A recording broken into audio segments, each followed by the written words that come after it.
All right, welcome everybody. Thank you so much for joining us here tonight for a CAAPLE Live.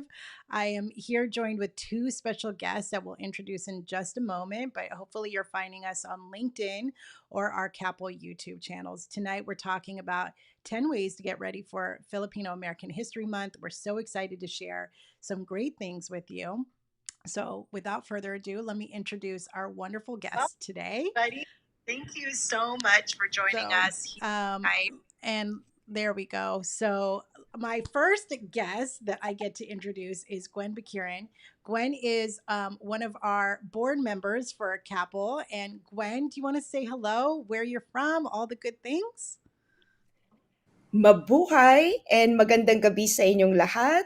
Welcome and good evening to all of you. Shayna, thank you so much for inviting me as one of your guests for tonight's Capel Live. It's truly an honor to be able to talk about myself as, Filipino American. My name is Gwen Baquiran. I am currently serving as the Assistant Superintendent of Student Services at San Benito County Office of Education. So, just a few information about me being Filipino American. I moved here in this country back in 2008. I was hired as one of the few first Filipino teachers in our county and also in Central Coast region during that time. And years after that, Sheena, I was given an opportunity to be a leader. A few years after that, I also served as the very first Filipino special education director within the county and also within our Central Coast region. And so it's just exciting and challenging to be to be an Asian American serving here in the US. But I just want to start by saying in everything that we do, we will always have that Filipino values that we learn from our country and from our families.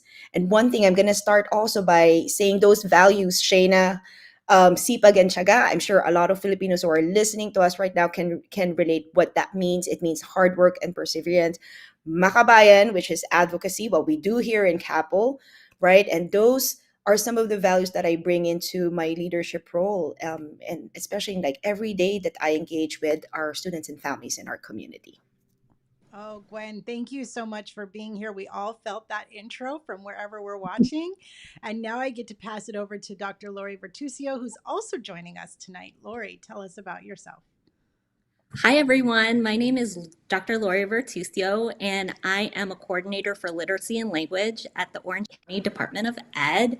I was born here in Long Beach, California, and I was raised in the Philippines until I was 6. And then I came back as a first grader at LAUSD, being born and being raised in Carson, California. And so, really excited to be here with you guys to share about the 10 tips that we have for you tonight. All right, fantastic. Before we jump in, because we have a lot to share with everybody, I would love to hear from both of you about why this month is so important in our schools and communities, but also why it's so meaningful to both of you. Gwen, you want to start? You know what, Shayna? I mean, for me, I think this is very personal for me. This whole month of Filipino American Heritage Month, it's for me, it's all about visibility and validation. I rarely saw Filipinos in leadership roles in my community or even across the region until I became one. Mm-hmm. So, despite being, the second largest Asian American group in the US and the third largest, I think, ethnic group here in California, our stories and contribution are often left untold. And October is also significant because it marks the first recorded arrival of Filipinos in the US in the 1500s. So it does say something really big that our history really runs deep in this country. And I see this month, and not just this month, I feel like every day, like, having that opportunity, creating a space for like being proud of who I am and representation, and also bringing that into our classroom so that our students would see themselves in the history and leadership roles that I never have experienced when I first moved here. Thank you. Laurie. So, like Gwen, I think I have a lot of similar experiences, but now I have three nephews, and I just want to shout them out because they're watching their tita here on this live. So, Elijah Virtusio, fifth grader, Aaron Virtusio, first grader, and baby Lee at Papa's house. So, because of them, I am really invested in Filipino American History Month and making sure that my nephews have a sense of pride in our history and culture. Yeah. Um, and I think it's really important that schools and communities celebrate Filipino American History Month because it creates a sense of belonging. I know even though I didn't have Filipino American History Month when I was in school, I really felt that anytime African American History Month came up or we were celebrating Cinco de Mayo, that anytime we bring culture into our schools, that it gives people time to reflect on their own cultures and build connections and see how we are more alike than different, that we can uphold each other and raise each other in joy and celebration. Yeah, fantastic. Thank you so much. I want to take a moment to invite our audience, our watchers right now that are joining us to feel free to add your comments, share your likes, add your questions, because as we go through today, Gwen and Laurie, our experts tonight, are going to share some answers for you. They're both very nervous, so be generous with us tonight. We just want to have a conversation, which is really what we're planning to do tonight, and invite you all in to have that conversation with us. So, what we're going to do today is we do have 10 tips, but this is not an exhaustive list. Gwen and Laurie are going to share some resources and some ideas, but as you hear us and talk through this with us, you're going to think of some other ideas as well. And if you have something we didn't capture on this list or something your district or school does, please, we invite you to share that with us as well, because we are community and we learn from one another. So I'm going to start us off with Laurie with what's tip number one? So, thanks for asking. Tip number one is really starts with awareness. And because I'm an elementary school teacher and I'm a little extra, I have visuals for us to really follow along with some of our tips. So here is the first one. Everybody learns about Plymouth Rock in school, but did you know Filipino Americans have our own rock in Morro Bay? So Filipino American History Month is celebrated every October to commemorate the arrival of the first Filipinos in the continental U.S. in October 1587 at Morro Bay, California. It's a time to honor our history and culture and celebrate our contributions to the nation. The month was introduced by Filipino American National History Society in 1992 and officially recognized by the U.S. Congress in 2009. Fun fact, it was recognized by CDE in 2006 when I started my career, and also it is the birth month of prominent leader Larry Itliong, who was born on October 25th, 1913. So really, we want to build the awareness so that people can connect to our history, especially if it's local and you're by Morro Bay. Yeah, I love it. Lori, what would you recommend for schools or districts to introduce Filipino American History Month? What would be a way to start with just awareness about the month in our schools? I think it really just depends. I would just really start with just recognizing it on social media. And, I think everybody now has a social media page. I think it's something easy that people can do and that's tangible. I think if we're trying to recognize that, I would definitely see would want to see schools asking what they want from their Filipino students, what would be meaningful to them in terms of raising awareness about Filipino American Awareness Month, Filipino American History Month. Yeah, that is amazing. Okay, so again, if you're listening, add your comments, your validations, your questions as we go through, and we'll stop and we make sure we get some things shared for you. Anthony made a comment. He just wanted to say thank you, Ate Gwen and Ate Lori, for sharing your insights. We are very proud of our culture. So, Anthony, thank you for joining us and sharing that comment as well. All right, Gwen, our number two tip is to curate some resources. So, share a little bit about that for us. Yes, absolutely. Well, Anthony already shared one Filipino word, which is ate, which is older sister in Tagalog, right? And that's also our way of paying respect to, to someone who's like just a little bit older, Anthony, a little bit older than us. All right, you're making us like feel old. No, we're not that old.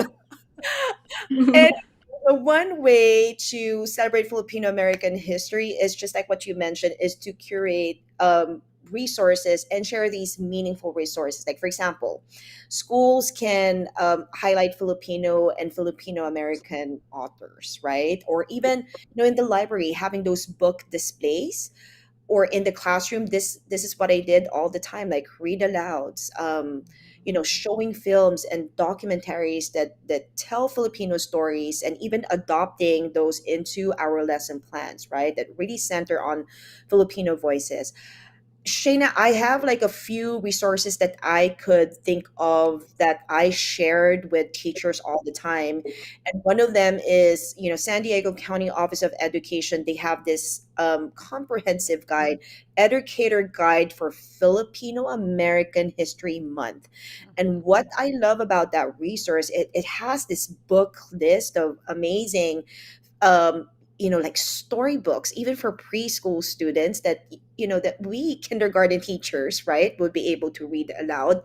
And also they have this a lot of teaching resources for teachers. The other one that I use as a special education teacher is Film Learners, and it has a lot of printable fact sheets about the Philippines, something that you could use with your class, and a lot of family friendly activities too. Just like me as a mom, I want to make sure that my son is aware of his cultural roots, and teaching him some Tagalog words and what have you. Another great resource that I researched, when I was a teacher years ago, is from San Francisco Unified School District Philippine X History Resource Guide. If you think that San Diego is comprehensive, I think this is the top of the most comprehensive list. A lot of great resources, collection of lesson plans, so you do not have to recreate your own lesson plans, right? Teaching ideas to uplift Filipino voices. And I think having these all resources already created for us teachers, which brings our work not just easier, right? But it would be, I would say, it would, not just easy, but also a good way, like for you to spin some of Filipino values and cultures or experiences, right? That's very unique to you. I would just like to share, Shayna, that we have hired a lot of Filipino teachers after the district hired us first, because they have seen, our work ethics and how we love our community and our students. And what I noticed, and we made it a practice too, Shayna, that part of our teachers, talking about, when they do all these back to school night, right, when they introduce themselves, they create a PowerPoint that talks about where they came from. The where in the Philippines where they were born and raised. Also things, about them that relates to Philippines, right? So at least it's not just October that we get to experience Filipino culture. But if you're a Filipino teacher in the classroom or Filipino administrators, this is like a great way to talk about yourself with your community and with your staff. I love it. Gwen, what is your favorite book or film to recommend? Do you have one?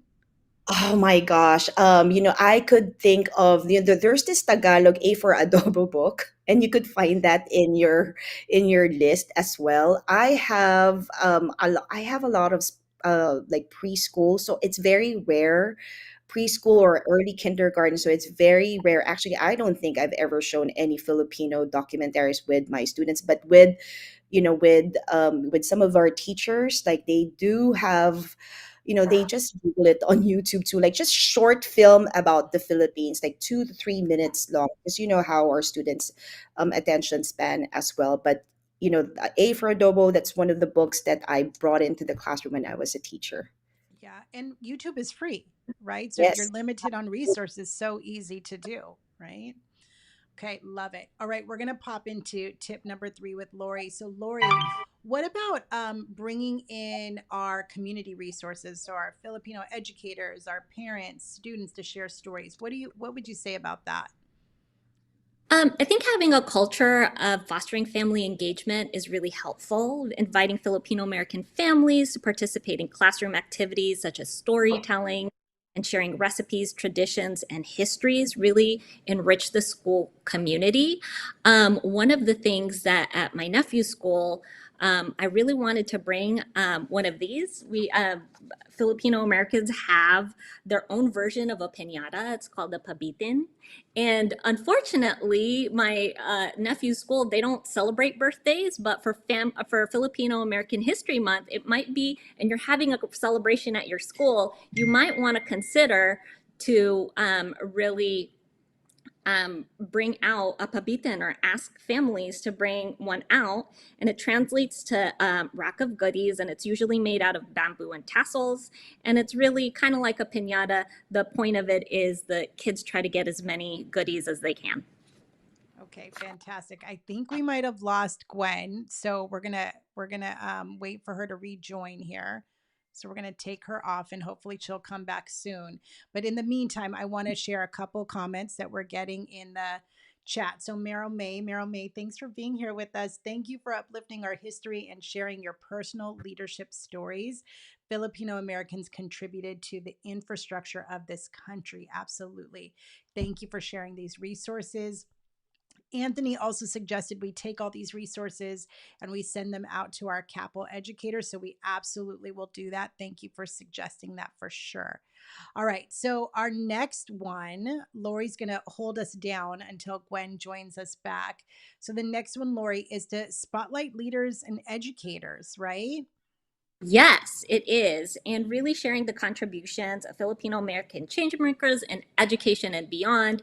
I'm going to start with educators, and I'm highlighting three today. So the first one is actually my friend and CAPLE member, Ella Farias at Pasadena Unified. She just became assistant principal last year, and her school really highlighted her during Filipino American History Month. And at first, she didn't really know how to feel about it, but when she saw the connection that it made and the pride that it had with her students, she was really on board and was really so proud to share her heritage at her school site.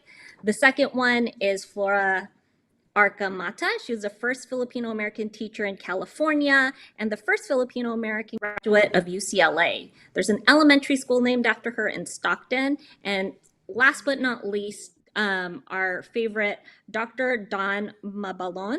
She passed away in 2018, but her legacy lives on. She's an American academic who worked on documenting the history of Filipino American and the co-founder of Little Manila Foundation. So that is for educators. And beyond education, like we were saying, referencing Larry Itliong, he is a Filipino American union organizer and one of the founders of the United Farm Workers.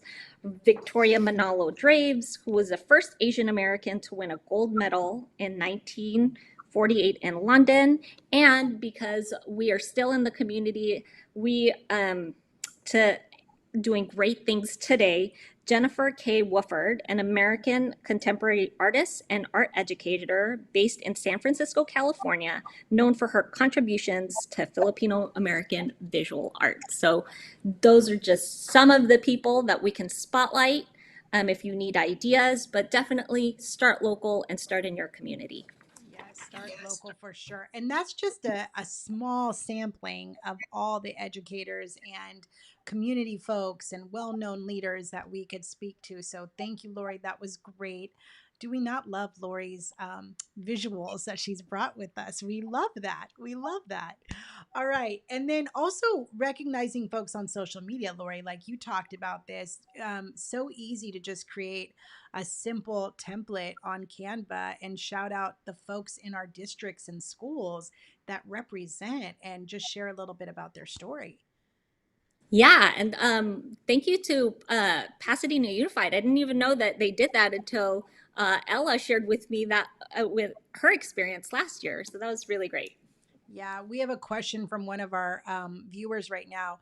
How would you recommend reconciling the concept of being Filipino American and American? Either of you want to take that one? That one's a deep one. That's a very deep question. Am I back on live on air You now, are. You Shayna? are It's with us, crazy Gwen, how I live. lost. Oh my god! Like it's crazy how all of a sudden my internet here, it lost all of you guys in a second.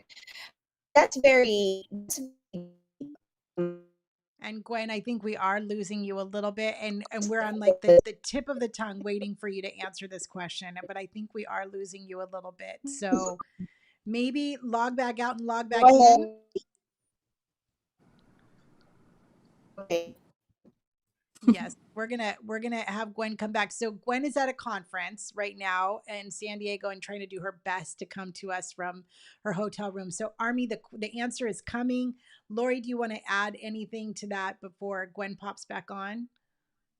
Sure. And I think this is something that I've struggled with um, a lot just because, I think being Filipino American, I have that pride and also, but it's not seen or appreciated in certain spaces. So, how do you bring that with you and how do you represent that? And I think it's just really the way I think about it is I have to be myself and be authentically you. And what are the ways that you can do that, what one of the things that's a great benefit of Filipino American History Month is this is a time where I can really let people know that I am Filipino American because a lot of times I've worked in districts where it has taken years before anybody even realized I was Asian. So I think really trying to connect with ways that we can spread the word about Filipino American History Month and the ways that you celebrate and being vulnerable enough to share the things that you're proud of about who you are. Yeah, fantastic. All right, we're still awaiting Gwen to join us, but we're going to go to our next tip. Our next one is to just celebrate culture. So highlighting any pieces you can about your school, organizing food festivals, dance festivals, bringing in your parents to showcase and highlight culture as much as possible. Lori, do you want to add on to anything there? Um, in terms of celebrating culture, I think I kind of touched on this earlier about really seeing what your students and families really want and trying to connect with them and see what are certain ways that they want to share. I know being Filipino American, my parents are from two different islands and there's different traditions in both. And so it's really interesting to see what people want to bring to the table. It's there's always certain foods. I mean, I think Filipinos love food and we love sharing our food. That's really the entryway to getting any kind of participation. But I think really getting to know the community to see what they want to also share. Yeah, absolutely. Layla, who's watching us on YouTube right now, said, "What better way to celebrate Filipino heritage than by sharing Filipino food?" I mean, like, come on, Yes. right? Like, give us a taste of it. We love it. So, I do have a question to follow that up, Lori. Is how do you make our celebrations feel authentic and not performative? Hmm. I think is it's really incorporating it in the relationships, right? So if we are not in community with our leaders and our staff, I think it's gonna feel performative, like we're just putting this on because we have to, instead of really wanting to uplift each other and our students. One of the ways is really just get curious, ask questions. I think that's such a great way to and learn more about Filipino American history. So I think not being performative is really having just Oh no, are we losing Lori too? enough to. Can you Okay, hear me, Lori. Shayna? Yes, we can hear you now. Keep going. Keep going. Okay. And just really being okay to let Filipino community members and students be the have the knowledge and be the teachers. When you give that trust to the community, it really shows and it really feels more authentic. Yeah, I love what you've said a couple times now about serving the community and asking them what they would like to highlight, what they would like to see, what feels important to them, because it's really about celebrating the community, not performing for others, right? So I really love that. And I also think we've heard this a lot at CAAPLE too, is we embed at CAAPLECon student performances to educate people about our different performances, our celebrations, our culture. And we've heard a lot about is we'd love to see it. Now tell us about it. Tell us why that performance is so meaningful. What's the story behind it?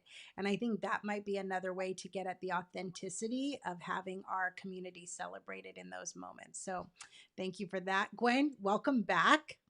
Whoa, I am so glad to be back.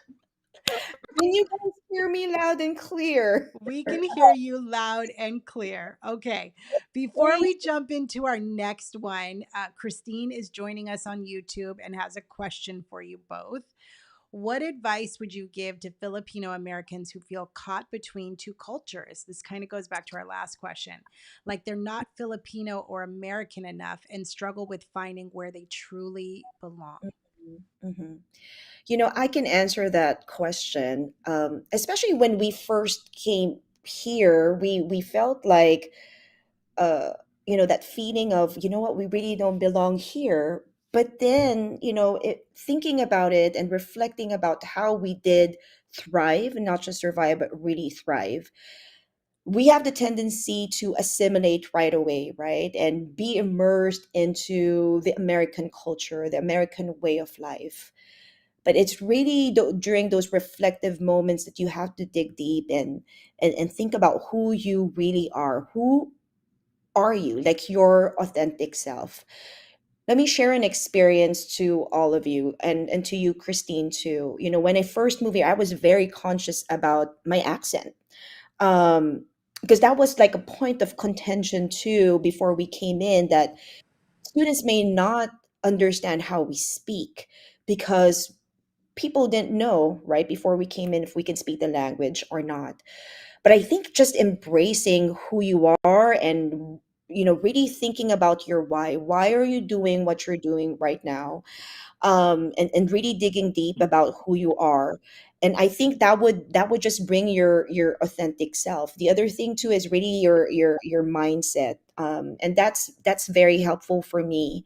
uh, Thinking about, how am I going to, because I cannot change the perspective of others about who I am as a Filipino teacher during that time, and as a Filipino American, but I can, show others of who I am, with me being raised by my wonderful parents. Shout out to my family in the Philippines, the Bamba family, who are watching me right now as well, right?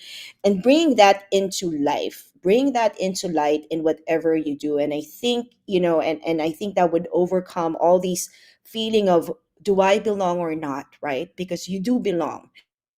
And in the world of education, our students matter the most. So if our students see us, right, that we are, helpless ourselves, it's really tough. Like, I really do believe in, not just in the power of representation, but modeling representation to the students that we serve. Oh, I love it. Ray Marie, I hope I said that correct. Ray Marie on YouTube said that she posts a Filipino American History Month bulletin board with flags, maps, and fun facts. Recently, in the Teachers Lounge, the Filipino teachers initiated a 15-minute karaoke time. Proud to be Pinoy. I love that. Yes, we should have done So that today instead, right? that could be the next live, maybe. I'm sure Dr. Kinamura, who's watching right now, will say yes to karaoke for sure. All right, our next tip, Gwen. All right. How do we engage our students, our student voice, our student actions in all of this? hmm Another, for me, like a way to engage our student voice during this month is giving them opportunity, like like projects, right, or showcases, or even opportunities to lead, that will allow them to celebrate their cultures in ways that would be very personal and empowering for them. So this could be through I would think of like writing prompts, right, where they share family stories, and even art projects that really reflect their family traditions. Even like our students right now, they're into social media, right? Like a TikTok about their identity would be another fun way to do it, to showcase their cultural roots. I just want to share too an experience that we have, with our school district, and also with our neighboring school district in Monterey County Office of Education. Our teachers who are in J1 visa, like they always, year after year, whether or not it's in October or any parts of the school year, that they would bring cultural experiences for their students, and allowing their students to dance. I know I heard about dancing, right? Allowing their students to dance with them and learn the dance itself. And I know, and shout out to MPUSD, Monterey Peninsula Unified School District, because they have this big performances every year for their student assembly, and even for the entire school district, to highlight highlight our cultural roots through the form of dancing. The other thing too is, one thing that I shared in my classroom, although my students didn't like the food, is bringing the food to my classroom and sharing it with our families, and our students and our staff. And you're right about not just giving them food, Shayna, but also talking about what that food is all about.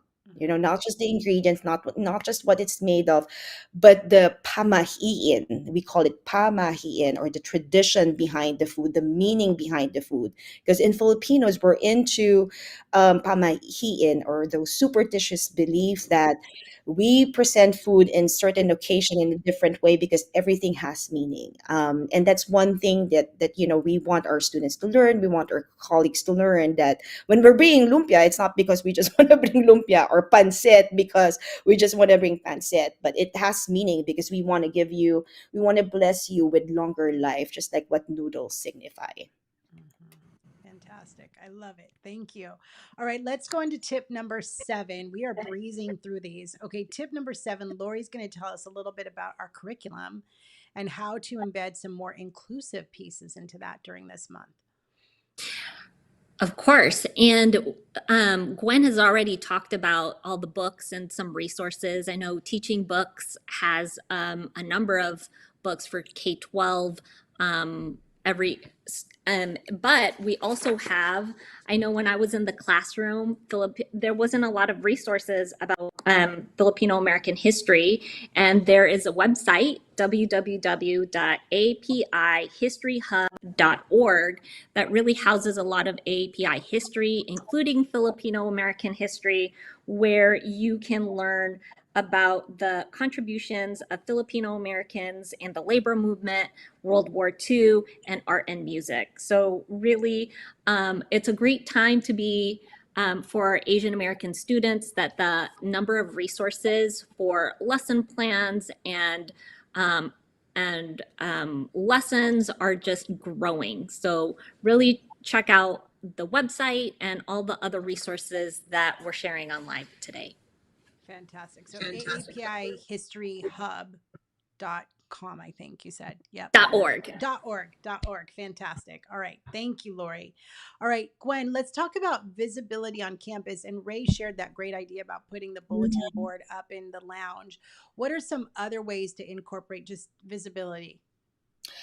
Oh, okay. You know what? The other thing that I can think of that's very simple and easy to do is doing an announcement, right? Having that announcement, having your principal, your superintendent, or anyone in leadership position, or even a teacher, Filipino teacher, do announcement about Filipino American Heritage Month. And also teaching them a Tagalog word is another fun way to do it. There's something about teaching another person a different language, right? And hearing them speak our language just brings joy to our hearts, and hearing the accent too, right? Like people would laugh us, would laugh at our accent or what have you. But we laugh too when they hear, or when we hear like Tagalog words in a very American way, right? And our students love saying words in different language. So those are, I could think of like just something simple that they could bring to schools, especially if they haven't, if they haven't celebrated Filipino American Month. And I would even encourage teachers, right? And even in their bulletin boards, like just simple Tagalog phrases too, like salamat, which is thank you, magandang umaga. And I think doing, simple things, I feel like it's more impactful, especially when you also try to weave it right into the daily practices at your school, such as the morning announcement. I think I could, that's one of the simplest way that I could think of to share. Yeah. As you're talking about that, I was thinking, I wonder if there's a fear on our campus. If you're not a Filipino culture, there's this fear of saying something wrong or introducing the wrong way. Like, how do we help our educators who might not be Filipino or not be as knowledgeable about the culture or have some connections? How do we help them overcome the fear to take the first step to introduce these things in their classroom?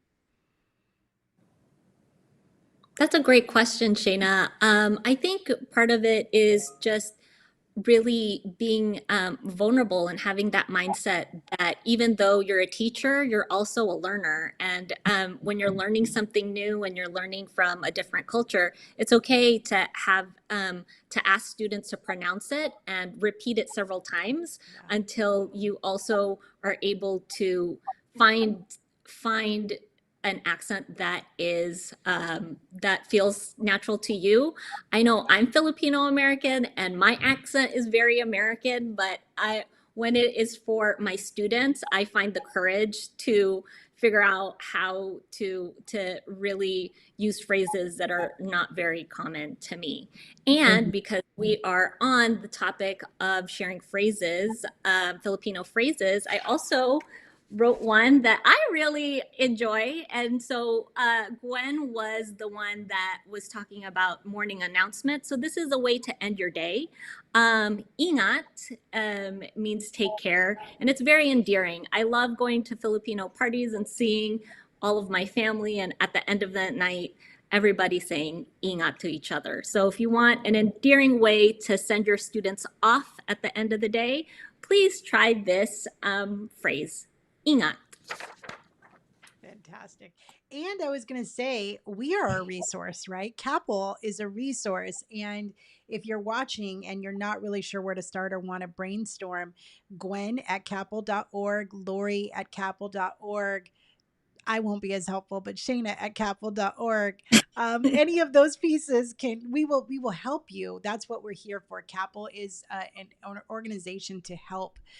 So please reach out to us as well. Okay, we have two more tips, and I want to be conscious of our time today. But the ninth one is around partnerships, and we've touched on this in many different ways today as we've been talking. But reaching out to our community in partnership, Laurie, can you tell us a little more about some ideas? Right. So for partnerships, really supporting your local Filipino businesses.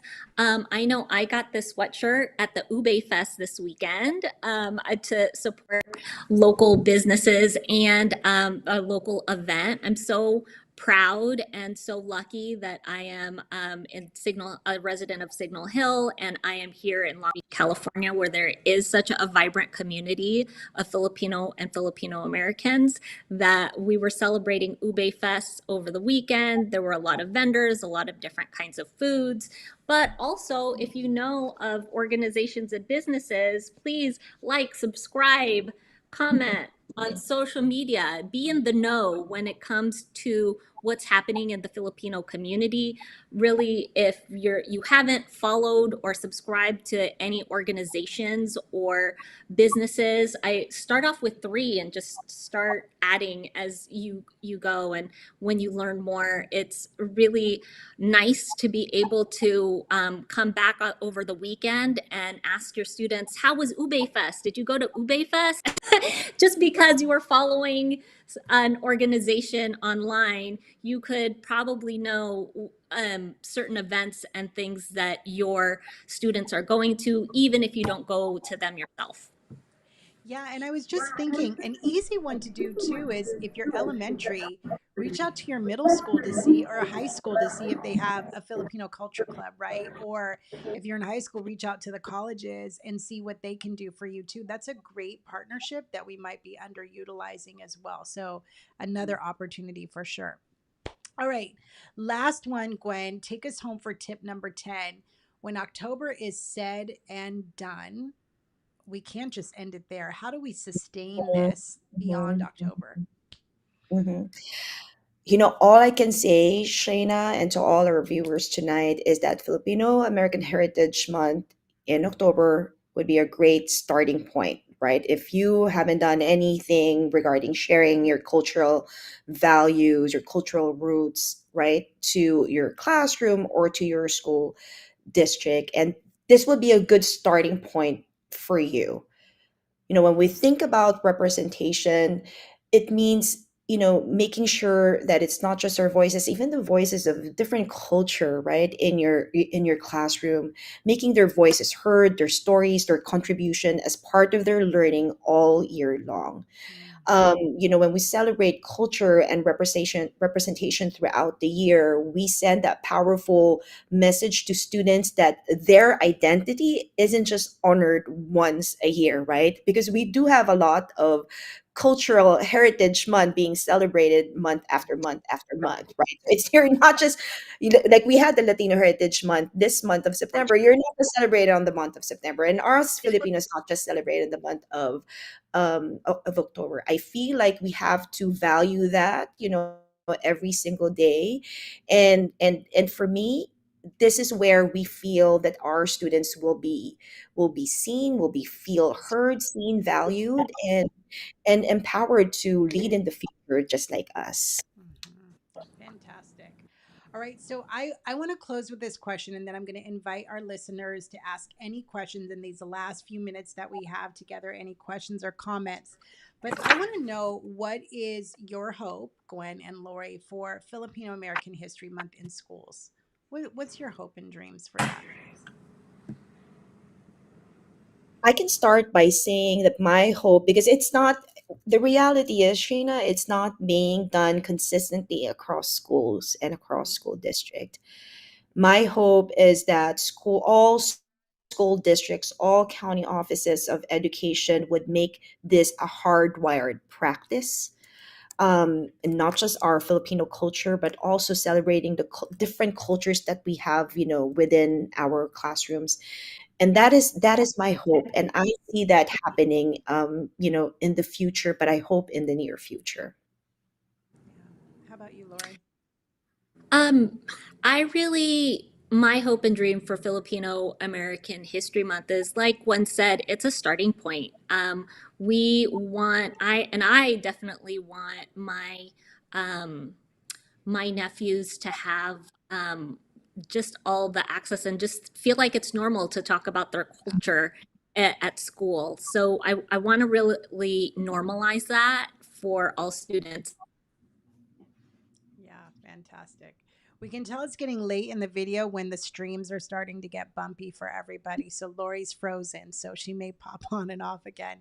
But I And it's that wanted to, right? It's that right. time. It's that. So I want to thank everybody for joining us today. I see on our LinkedIn page, Meryl May, Diane, thank you for adding the links that Lori and Gwen shared for you. Anthony, we will definitely work on a resource list that we can shoot out to our CAAPLE followers. I will encourage everyone to follow us on LinkedIn, YouTube, Instagram, Facebook. We will make sure we share it everywhere. Most importantly, I want to invite you all to join us in March in San Diego at CAPLECon 26. If you've never been, Gwen, Laurie, give me one sentence to describe CAPLECon 26. The best experience of your life. Mm. Amazing. And they were not paid to say these things. So, We It is, will not I do. always find it hard to describe CapleCon in words. It's really something you have to experience it, but we hope you will join us. You do not need to be AANHPI to join us. You can Mhm. be one of our allies, our co conspirators in this work to be together in community, but I promise you, you will leave a different person. Registration is going to go live later this week, and we will have a cap on tickets. So please, please, please make sure that you join us for CapleCon and bring a team, because if you're 5 or more, you get a little discount. So we'll take that too. So thank you all for joining us today. This was wonderful, and thanks for working through all the kinks with us. Please show Gwen and Laurie some love in the comments because they gave up their time to be here with us and share their knowledge. But we thank you all, and we hope to do this again. I don't know if Gwen and Laurie will be signed up for the next CAAPLE Live, but we hope to do it again. So see you all soon. Thank you very much. Paalam.